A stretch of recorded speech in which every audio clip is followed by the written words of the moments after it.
départ de l'hôtel ce matin, ils ne sont plus que 5 dans le bus. Le siège de Chris est vide. C'est vrai que hier, Chris a vécu une journée difficile, je pense que c'est suite à ses chutes de début de saison. Mais c'est pas pour autant qu'on va baisser la tête. Après voilà, c'est la course.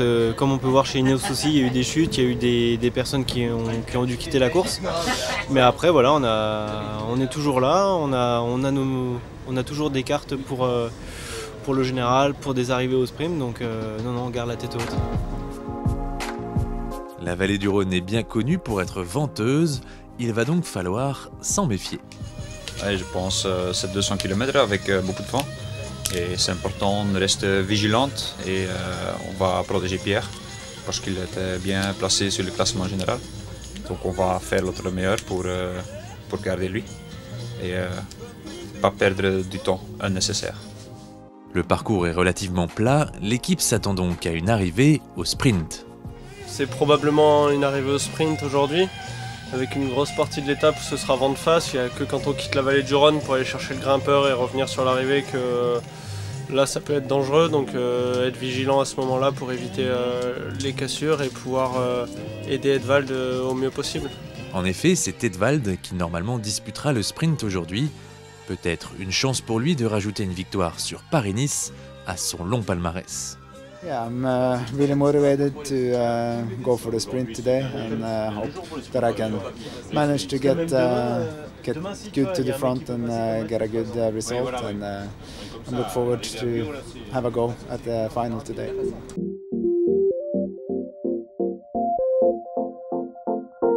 Dans toute cette première partie, les rôles restent les mêmes que les jours d'avant, à savoir Driss.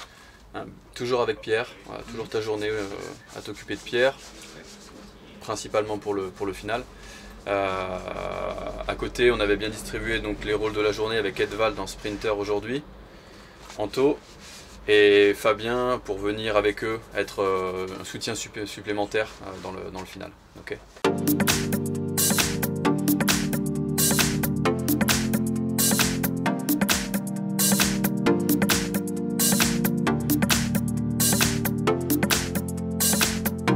L'étape de 200 km n'offre pas d'autre spectacle qu'un peloton groupé aujourd'hui. Il faut attendre les derniers kilomètres pour voir un peu de mouvement. Le peloton s'engage vers un dénouement au sprint. Quelques minutes avant l'arrivée, Yannick se positionne en fond de ligne. On vient à l'arrivée voir les contrôles antidopage, savoir si on a des coureurs dedans, comme ça a été le cas hier, et puis de leur donner une boisson et leur indiquer où exactement est le bus, qu'ils n'aient pas à chercher en fait. En effet, Yannick a raison, c'est bien Quick Step puisque c'est Sam Bennett qui s'impose.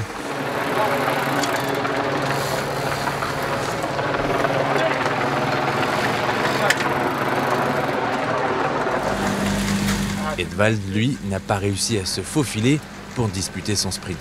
It was a really slow stage in general, but towards the final it was a big fight to stay in the front, and yeah, I had good help from the teammates, but I was not able in the last roundabout. I had to brake, and then I came too far behind and was not able to do a good sprint. So that's pity, but hopefully next time we can be better.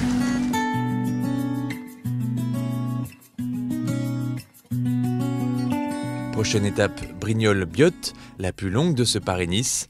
Avec 5 difficultés répertoriées, elle offrira un beau terrain de jeu pour les baroudeurs.